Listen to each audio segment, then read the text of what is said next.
আসসালামু আলাইকুম। সবাইকে শুভেচ্ছা জানাচ্ছি। মাসুম মাহবুব দেখছেন ওপেন দাজ ইউটিউব চ্যানেল এবং মাসুম মাহবুব ফেসবুক পেজ। পৃথিবীর যেই প্রান্ত থেকে যারা দেখছেন সবার জন্য শুভকামনা, ভালোবাসা। দর্শক, আন্তর্জাতিক খবরের পাশাপাশি বাংলাদেশের খবরও জানাবো আজকে আপনাদের জন্য। ১ম এ আমি জানাতে চাই বাংলাদেশের আ আ কি বলে আন্তর্জাতিক বিশ্বের কিছু খবর। তারপর বাংলাদেশে প্রেসিডেন্ট নির্বাচনে কি চমক দেখাতে যাচ্ছিল জামায়াত ইসলাম সেটারও কিছু তথ্য আপনাদের তুলে ধরার চেষ্টা করব।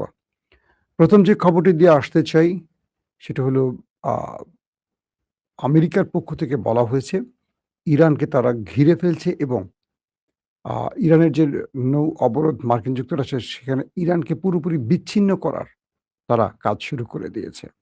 বলা হচ্ছে মার্কিন vice president JD Vance Iran সংঘাতে ওয়াশিংটনের মূল উদ্দেশ্য হিসেবে আমেরিকানদের জন্য জ্বালানির মূল স্থিতি স্থিতিশীল রাখা, তেহরানকে পারমাণবিক অস্ত্র অর্জন থেকে বিরত রাখা এবং যুক্তরাষ্ট্রের অবস্থানকে আরও শক্তিশালী করার কথা তুলে ধরেছেন।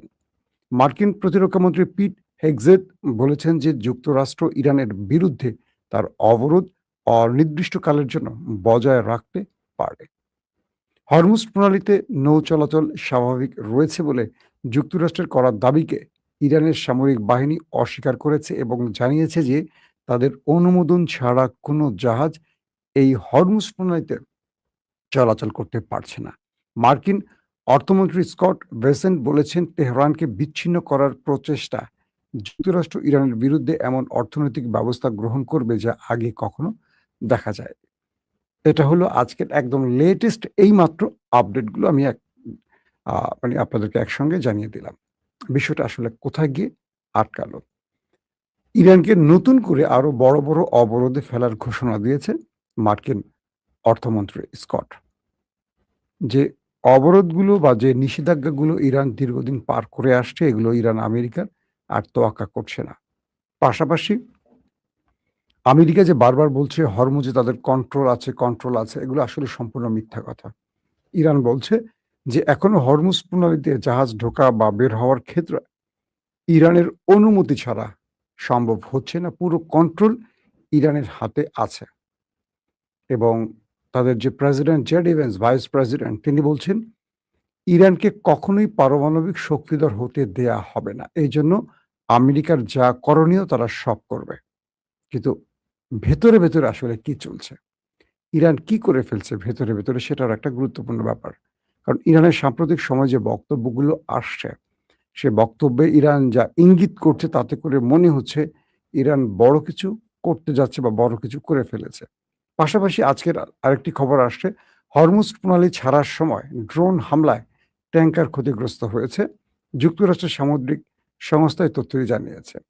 তারা বলছে জাহাজটি সামান্য ক্ষতিগ্রস্ত হয়েছে, নাবিকরা নিরাপদে আছেন বলে জানা গেছে এবং জানিয়েছে ইউকে মেরিটাইম ট্রেড অপারেশনস।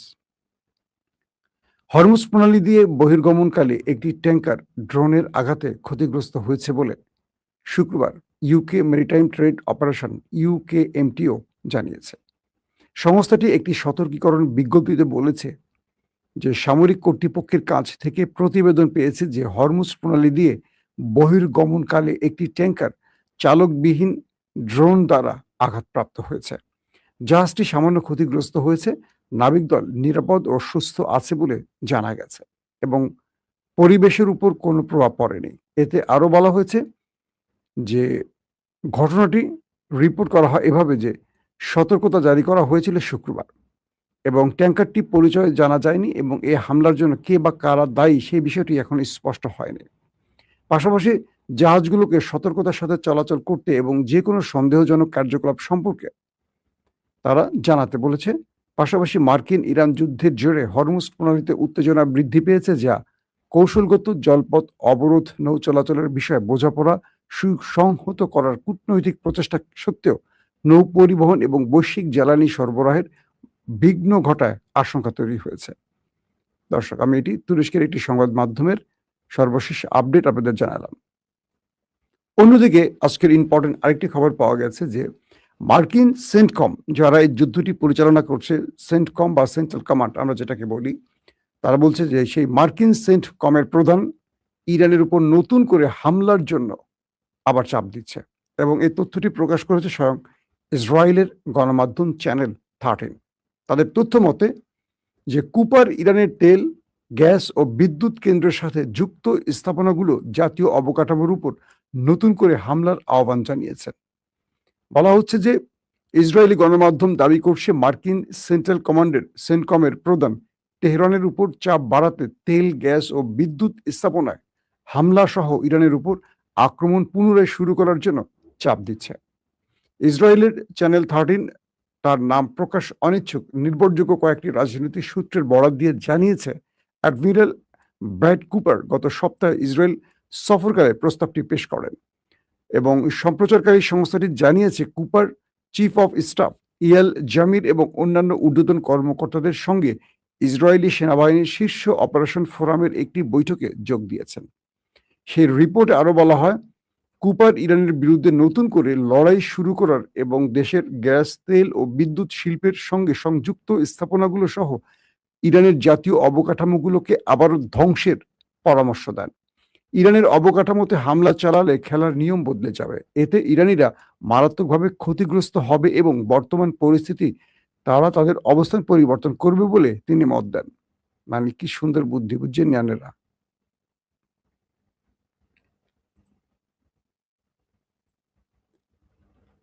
এত সুন্দর বুদ্ধি থাকলে তো ভালোই হয়, এরকম বুদ্ধি আমাদের নাই কেন? সেনকম প্রধান ইসরায়েলি সামরিক কর্মকর্তা বলেছেন যে যুদ্ধ পুনরায় শুরু করাই একমাত্র বিকল্প হয়ে উঠতে পারে এবং ইরানের বিরুদ্ধে ইসরায়েলের সঙ্গে যুক্তরাষ্ট্রের যৌথ হামলা চালানোর প্রয়োজন হতে পারে। পাশাপাশি মার্কিন joint chief of staff chairman general Dan কেইনের কাছেও তার অবস্থান তুলে ধরেন এবং প্রস্তাবটি প্রেসিডেন্ট ডোনাল্ড ট্রাম্পের কাছে জানানো হয়েছে। অর্থাৎ ইসরায়েল যে আজকের রিপোর্টটি করেছে, এই রিপোর্টে আমরা দুটো জিনিস বুঝলাম যে ইসরায়েলকে এই কুপার, যিনি সেন্টকমের প্রধান, তিনি এই বিষয়গুলো বলছেন এবং তিনি ডেইন কেন, যিনি মার্কিন চিফ অফ স্টাফ, তার সাথে আলোচনা করেছিলেন। ইরানে আবারও হামলার এই প্রস্তাবগুলো দেয়া হয়েছে, যার ফলে এখন আমেরিকা আবার নতুন করে যুদ্ধ শুরু করবে বা করার একটা প্রক্রিয়ার মধ্যে আছে, এমনটিও বলা হচ্ছে। দর্শক, আসলে আমেরিকা এই মুহূর্তে ইরানের সাথে যুদ্ধ চাইছে না, কারণ তাদের যে একটার পর একটা গণমাধ্যমে খবরগুলো আসছে, সেই খবর বলছে 45টি MQ-9 রিপার ড্রোন ইরানের হামলায় হারিয়েছে আমেরিকা। এক একটা রিপারের দাম প্রায় 30 থেকে 50 মিলিয়ন মার্কিন ডলার। 45টাকে আপনি হিসাব করেন, 30 থেকে $50 যদি একটা রিপারের দাম হয়, কত বিলিয়ন ডলার এখানে খরচ হয়েছে। আমেরিকার জনগণের ট্যাক্সের টাকা দিয়ে ইরানে হামলা করতে এসে আমেরিকা যে বিশাল অর্থনৈতিক সংকটে পড়েছে, এটা আমেরিকার গণমাধ্যমগুলো স্পষ্ট করে পৃথিবীকে জানাচ্ছে। পাশাপাশি শুধু এই MQ-9 রিপার নয়, তারা হারিয়েছে তাদের মূল্যবান যুদ্ধ বিমান, হারিয়েছে তারা আকাশ প্রতিরক্ষা সিস্টেমের ব্যাটারি, হারিয়েছে radar system, early warning system, হারিয়েছে তারা প্রতিরক্ষার নানান রকম সরঞ্জাম এবং জর্দান, কুয়েত, কাতার, বাহরাইন এবং আরো কয়েকটি গালফ কান্ট্রিতে থাকা মার্কিন মূল্যবান যুদ্ধাংশ, মানে কি বলো, যুদ্ধাস্ত্র এবং তাদের প্রচুর সেনা হারিয়েছে। এগুলোর মূল্য অনেক। মার্কিন গণমাধ্যম বলছে এই হামলা থেকে ট্রাম্প এখন নিবৃত হতে চায়, বেঁচে আসতে চায়। তবে তিনি একটি এক্সিট রুট চান যেটা সম্মানজনক। অর্থাৎ ইরান এই যুদ্ধে জয়ী হয়ে গেলে কার্যত আমেরিকার পরাজয় হয়ে যাবে। পৃথিবীকে দেখাতে হবে যে এই যুদ্ধে ইরান নয়, আমেরিকা জিতেছে, এমন একটা প্রেক্ষাপট ইরানের কাছ থেকেই আমেরিকা চাইছে। খুব ইন্টারেস্টিং না? আমেরিকা ইরানের কাছ থেকে এমন একটি এক্সিট রুট চাচ্ছে যেখানে পৃথিবীকে ট্রাম্প বলতে পারবেন তিনি ইরানের কাছে বিজয় লাভ করেছেন, কারণ তার এছাড়া আর কোনো পথ খোলা নেই। যদি ইরান এই পথটি তাকে না দেয়, তাহলে তিনি ইরানে নিউক্লিয়ার অ্যাটাক করতে পারেন, এমন হুমকিও দেওয়া হয়েছে। আর ইরান বলছে, যদি তুমি আমার দেশে নিউক্লিয়ার অ্যাটাক করে থাকো, তাহলে মধ্যপ্রাচ্যে তোমার 50,000 সেনা কবরে চলে যাবে, তোমার ঘাঁটিতে ইরানের পতাকা উঠবে, মানে মধ্যপ্রাচ্য দখল করে ফেলবে ইরান। মার্কিন ঘাঁটিগুলো দখল মানে কি, মধ্যপ্রাচ্য দখল করে ফেলবে ইরান। একদম প্রকাশ্যে এরকম থ্রেট দিয়েছে। দর্শক, আসেন বাংলাদেশের কিছু খবর দেই। বাংলাদেশে কে হচ্ছেন প্রেসিডেন্ট, নেক্সট প্রেসিডেন্ট? আমাদের শাহাবুদ্দিন চুপ্পু চুপ করে হয়তো দেশ ছেড়ে চলে গেছেন, বা তিনি আত্মগোপনে আছেন, বা তিনি যেটাই করেছেন এটা নিয়ে আমাদের আর মাথা ব্যথা নেই। তিনি এখন বাতিল মাল। নেক্সট প্রেসিডেন্ট কে? বাংলাদেশের যেই সংবিধান পরিবর্তন বা সংস্কারের বিলগুলো বা খসড়াগুলো হলো প্রফেসর ইউনূসের আমলে, সেখানে বিএনপি, জামাত সহ বাকি যে দলগুলো আছে তারা অনেকে স্বাক্ষর করেছে। কিন্তু এখন পর্যন্ত বিএনপি তার স্বাক্ষরিত বিষয়গুলোকে বাস্তবায়নের পথে হাঁটতে দেখা যাচ্ছে না। রহস্যজনক কারণে এই দাবিগুলো একসময় বিএনপির ছিল, কিন্তু বিএনপি ক্ষমতায় বসে এই দাবিগুলোকে খুব একটা আমলে নিচ্ছে না। তো হঠাৎ করে চুপ্পুকে সরিয়ে দিয়ে নতুন প্রেসিডেন্ট কেন নির্বাচন হচ্ছে, এগুলো নিয়ে অনেক প্রশ্ন আসছে। এতদিন না সরিয়ে এখন কেন, কতদিন পরে না কেন? বলা হচ্ছে আগস্টের ২৭ তারিখের এই সরকারকে অবশ্যই সংবিধান সংস্কার কমিটির যেখানে সিগনেচার গুলো হয়েছে এগুলো বাস্তবায়ন করতে হবে। কারণ সেই কমিশনে এই বিষয়গুলো উল্লেখ আছে। তাহলে বিএনপিকে কি করতে হবে? যদি আগস্টের ২৭ তারিখে ২৭ তারিখের পরে প্রেসিডেন্ট নির্বাচন করা হয়, সেক্ষেত্রে সংবিধানের ৭০ অনুচ্ছেদ এড়িয়ে যেতে হবে বিএনপিকে। সেই ক্ষেত্রে কি হবে? বিএনপির পার্লামেন্টেরিয়ানরা বা সদস্যরা তারা যে কাউকে পছন্দ ভোট দিতে পারবেন। কারণ এটা বাংলাদেশের সংবিধানে নতুন করে সংস্কারের মাধ্যমে যুক্ত করে গেছে প্রফেসর ইউনূসের অন্তর্বর্তীকালীন সরকার। বিষয়টি আপনারা খুব ভালো করে বোঝার চেষ্টা করবেন। তো জামাত কর্নেল অলি আহমেদকে দিয়েছেন তাদের প্রার্থী, বিএনপি দিয়েছে মির্জা ফখরুল ইসলাম আলমগীর। এই তো দুজনই বিএনপির পোড় খাওয়া এবং ডাকসাইটে নেতা। বাংলাদেশের জন্য দুজন, আমি বলব যে ভালো মানুষ। আমার ব্যক্তিগতভাবে দুজনের সাথে ভালো সম্পর্ক আছে। আমি দুজনকে ভালো মানুষ হিসেবে চিনি। এটার ব্যতিক্রম আমি এখন কিছু বলতে চাই না। আবার সোশ্যাল মিডিয়াতে বলা হচ্ছে যে যুদ্ধাপরাধী বা স্বাধীনতা বিরোধী জামাত তারা পেয়েছে একজন মুক্তিযোদ্ধাকে তাদের প্রেসিডেন্ট পছন্দ করেছে। দেখেন কি ইন্টারেস্টিং ব্যাপার। আবার দেখেন যেই দলটি স্বাধীনতার ঘোষণা দিয়েছে বিএনপি, তারা একজন রাজাকার পুত্রকে প্রেসিডেন্ট করতে যাচ্ছে। এটিও সোশ্যাল মিডিয়ার খুব আলোচিত বিষয়। মানে বাংলাদেশের না, ইতিহাসের রাজনীতিগুলো যদি কখনো লিখা হয় এইভাবেই লিখা হবে হয়তো, যে জামাত কিন্তু ৭১-এ যুদ্ধবিরোধী মানে আমাদের ৭১ বা স্বাধীনতার বিরোধী একটা শক্তি, সবাই জানি আমরা। সেই জামাত তারা দিচ্ছে একজন মুক্তিযোদ্ধাকে, মানে কি বলবো, যুদ্ধের মাঠের একজন বীরকে, কর্নেল অলিকে। আর যেই বিএনপি স্বাধীনতা, বিএনপি না, জিয়াউর রহমান স্বাধীনতার ঘোষণা দিয়েছিলেন, তিনি বা তিনি তার দল দিচ্ছে মির্জা ফখরুল ইসলাম আলমগীরকে, যাকে বলা হচ্ছে লিস্টেড তার বাবা একজন যুদ্ধাপরাধী ছিলেন বা রাজাকার ছিলেন।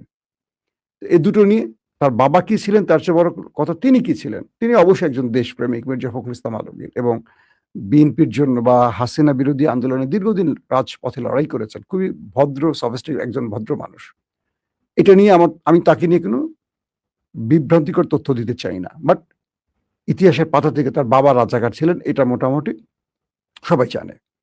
আর কর্নেল অলি কিন্তু মানে একজন বীর ছিলেন, মুক্তিযোদ্ধা ছিলেন। তো দেখেন রাজনীতি কিভাবে পরিবর্তন হয়। তো বলা হচ্ছে যে সংবিধানের যদি ২৭ আগস্টের আগে প্রেসিডেন্ট করে, তাহলে সরকার ৭০ অনুচ্ছেদের আওতায় এই প্রেসিডেন্ট নির্বাচন করবে। তো সেই প্রেসিডেন্ট নির্বাচনটি যদি হয়, কোনো সরকারি দল বা কোনো দলের এমপিরা দলের সিদ্ধান্তের বাইরে ভোট দিতে পারবে না। তাহলে তার এমপি পদ হারিয়ে যাবে। এটা দেখবেন আপনি পাকিস্তানে এই আইনটা আছে। কেউ দলের সিদ্ধান্তের বাইরে, যেমন ইমরান খানের এমপিরা ইমরান খানের বাইরে কয়েকটা বিষয়ে ভোট দিতে গিয়েছিল এবং অনাস্থা ভোটে যুক্ত হয়েছিল সেনাবাহিনীর চাপে পড়ে, এবং পরবর্তী আদালত কর্তৃক তারা সবাই ডিসকোয়ালিফাইড হয়ে যায় এবং সেই আসনগুলোতে আবার নির্বাচন করে ইমরান খানই জিতে। তো বাংলাদেশের আগামী আগস্টের ২৭ তারিখের পর বিএনপি যদি সেই সংবিধান সংস্কার বিষয়গুলোকে বাস্তবায়ন করে পার্লামেন্টে, আমাদের নেক্সট যে অধিবেশন বসতে যাচ্ছে সেখানে বাস্তবায়ন করে, তাহলে ৭০ অনুচ্ছেদ আর থাকবে না। তাহলে যে কোনো সংসদ সদস্যরা তাদের ইচ্ছে মতো ভোট দিতে পারবে, দলের সিদ্ধান্ত অনুযায়ী নয়। এখন ভয়টা হলো অলি আহমেদকে বিএনপির মধ্যে অনেকেই ভালোবাসেন। তিনি জিয়াউর রহমানের সঙ্গে লড়াই করেছেন, জিয়াউর রহমানের খুব কাছের একজন বিশ্বস্ত ব্যক্তি। তো এই ব্যক্তি জামাতে প্রার্থী আর মির্জা ফখরুল বিএনপির প্রার্থী। যদি ২৭ তারিখের আগে ২০ তারিখের মধ্যে প্রেসিডেন্ট নির্বাচন হয়ে যায় তাহলে পূর্বের সংবিধান অনুযায়ী হয়ে যাবে। ২৭ তারিখের পরে হলে বিএনপিকে নতুন সংবিধান সংস্কারের আওতায় এই প্রেসিডেন্ট নির্বাচনটি করতে হবে। সেজন্য বিএনপি মোটামুটি ৭ দিন আগেও প্রেসিডেন্টই নির্বাচন করে কোনোভাবেই মানে জামাতের প্রার্থীকে বিজয়ের সুযোগ দিতে চাচ্ছে না, কারণ এখানে জামাত খুব দুর্দান্ত চাল দিচ্ছে। বিএনপির সাবেক ব্যক্তিকে এবং জিয়াউর রহমানের ব্যক্তিকে এবং মুক্তিযুদ্ধের ব্যক্তিকে জামাত ট্রাম্প কার্ড হিসাবে ইউজ করে দিয়েছে তাদের পক্ষ থেকে, এবং এই চালেই বিএনপি ধপাস করে পড়ে গেছে। যেই কারণে বিএনপি এখন প্রেসিডেন্ট নিজেদের পক্ষে রাখার জন্য ২০ তারিখের মধ্যেই নির্বাচনটি করতে চাইছে। তো জামাতের এক হিসেবে বলা যাচ্ছে বাংলাদেশের ৩৪৯ জন যে পার্লামেন্ট সদস্য আছেন এরা এই ভোটগুলো দিবেন। তো এই ভোটগুলো তাদের মধ্য থেকে যারা সর্বাধিক পাবে, তো সর্বাধিককে বিএনপির ২৫০-এর উপরে আছে তাদের সংসদ সদস্য। একেবারে কনফার্ম বলা যায় আগামী নেক্সট প্রেসিডেন্ট হচ্ছেন মির্জা ফখরুল ইসলাম আলমগীর, এখানে আর কোনো দ্বিমত নেই। কিন্তু যদি এই নির্বাচনটি ২৭ তারিখের পরে হতো, নতুন সংবিধানের আওতায় হতো, তাহলে ধারণা করা যাচ্ছে যে বিএনপির অধিকাংশ লোকই কর্নেল অলিকে ভোট দিতেন এবং জামাত তারা একজন প্রেসিডেন্ট পেয়ে যেতেন। এটা আটকাবার জন্য একটা বিষয়। আর শেষ যে বিষয়টি হলো, সংবিধান সংস্কার কমিটির এই প্রস্তাবে বিএনপির দুটো আপত্তি ছিল। এক, তারা বলছে যে আস্থা ভোট, আস্থা বা অনাস্থা ভোট, আর হলো বাজেট বিল, এই দুটোতে যেন কোনো সদস্য মানে নিজেদের দলীয় সংসদ সদস্যরা অন্য মানে তাদের সিদ্ধান্তের বাইরে ভোট দিতে না পারে। তাহলে দেখা যাবে যে সঠিকভাবে বাজেটগুলো বাস্তবায়ন করতে পারবে না, অথবা সরকার পড়ে যেতে পারে। এটা হলো বিএনপির দাবি ছিল। অর্থাৎ বুঝিয়ে বলছি, ধরেন বিএনপি সরকারের প্রতি আস্থা হারিয়ে ফেলছে অনেক সরকার, ধরেন সেক্ষেত্রে তাদের ২৫০ এমপির মধ্যে যদি ধরেন ১২০ জন বিএনপির বিরুদ্ধে ভোট দিয়ে বসে, বাকি জামাতের সঙ্গে যুক্ত হয়ে যায়, ভোট দিয়ে বসে, তাহলে বিএনপি সরকার পড়ে যাবে ঠাস করে। এইটাই তো, এই জন্য বিএনপি বলছে দুটো ইস্যুতে যেন তাদের সংসদ সদস্যরা বা নিজ দলীয় এমপিরা সিদ্ধান্তের বাইরে ভোট দিতে না পারে। একটা হলো আস্থা অনাস্থা ভোট, যেটা দিয়ে সরকার থাকে বা ফেলে যায়, যেটা পাকিস্তানে হয়েছে ইমরান খানের ক্ষেত্রে, আর একটা হলো বাজেট বিল। তো এই দুটো বিএনপির আপত্তি আছে, কিন্তু জামাত চাচ্ছে সব ক্ষেত্রে ৭০ অনুচ্ছেদ বাতিল হবে, এবং এখানে একজন পার্লামেন্ট সদস্য তার ইচ্ছে মতো স্বাধীনভাবে ভোট দিতে পারে। রাষ্ট্রের প্রয়োজনে দলের পক্ষে দিতে হবে এমন না, তার যদি মনে হয় দলের সিদ্ধান্তটা ভুল তাহলে সেই ভুলের বিরুদ্ধে ভোট দিতে পারে, তার যদি মনে হয় এই সিদ্ধান্তটা রাইট তাহলে তিনি পক্ষে ভোট দিতে পারে, তার সেই ভোট দেওয়ার অধিকার দিতে হবে এই বিষয় নিয়ে। তো ২০ তারিখে যদি প্রেসিডেন্ট নির্বাচন হয়, আমরা মির্জা ফখরুল ইসলামকে কনফার্ম ধরে নিচ্ছি তিনি প্রেসিডেন্ট হচ্ছেন। আরো কিছু পরিবর্তন আসছে, তার স্থলাভিষিক্ত হচ্ছেন এলজিআরডি ডিপার্টমেন্টে আমাদের সালাউদ্দিন ভাই, আর আমার খুবই প্রিয় মানুষ, যার সাথে আমার দীর্ঘ লড়াই সংগ্রাম আন্দোলনের ইতিহাস আছে, যিনি আমাদের স্বরাষ্ট্রমন্ত্রী হচ্ছেন, বুঝছেন তো, আমাদের অ্যানি ভাই, শহীদুদ্দিন চৌধুরী অ্যানি ভাই। তার সাথে অনেক হিস্ট্রি আছে, বলবো একদিন আপনাদের, মজার মজার হিস্ট্রি আছে অ্যানি ভাইয়ের সাথে। আওয়ামী লীগের ভয়াবহ দিনগুলো আমরা একসাথে পার করেছিলাম অনেকভাবে। অ্যানি ভাই আমাকে কিভাবে সেভ করছেন, আমি কিভাবে অ্যানি ভাইকে সেভ করছি, সেই হিস্ট্রিগুলো আপনাদের বলবো। মানে লন্ডন পালিয়ে যাওয়ার আগের হিস্ট্রিগুলো আছে কিছু মজার মজার। তো আমি বিশ্বাস করি আমাদের শহীদুদ্দিন চৌধুরী অ্যানি ভাই একজন যোগ্য স্বরাষ্ট্রমন্ত্রী হবেন, দলের জন্য, দেশের জন্য খুব ডেডিকেটেড একজন ব্যক্তি, তরুণদের জন্য খুব বলবো কি পজিটিভ একজন ব্যক্তি। তো সবকিছু মিলে আগামী রাজনীতিতে জামাত বিএনপিকে একটু টাফ টাইম দিবে বোঝা যাচ্ছে, এবং এই অনুচ্ছেদগুলো বা সংবিধান সংস্কারের অনেকগুলো বিষয় বাস্তবায়ন হয়ে গেলে মাঠে বোধহয় খুব হার্ড লাইনে জামাত আসতে পারে। আর যদি গণভোটের যে বিষয়গুলো পুরোপুরি বাস্তবায়ন হতো, তাহলে আমার মনে হয় বাংলাদেশ একটা সঠিক পথ পেত। কারণ সরকারি দলের বিরোধী দলের মধ্যে যে প্যারালালি রিলেশনটা বা ক্ষমতার ভারকেন্দ্রটা এক পক্ষে না গিয়ে দুই পক্ষের মাঝে সমান্তরাল থাকা, এই জায়গাটি খুব গুরুত্বপূর্ণ ছিল। সেই ক্ষেত্রে আমার মনে হয় আজকে বিদ্যুৎ সংকটে আমাদের ভুগতে হতো না, রাজনৈতিক কুট কালচার আমাদের পড়তে হতো না, বাংলাদেশ সঠিক পথটা ফিরে পেত। তাই বলছি গণভোটের পক্ষে থাকা উচিত, এবং গণভোটের যে বিষয়গুলো ছিল এগুলো সরকারের বাস্তবায়ন করা উচিত, যাতে আগামীর বাংলাদেশ একটা সুন্দর বাংলাদেশ হিসেবে প্রতিষ্ঠিত হতে পারে। প্রত্যেকে ভালো থাকবেন। আল্লাহ হাফেজ।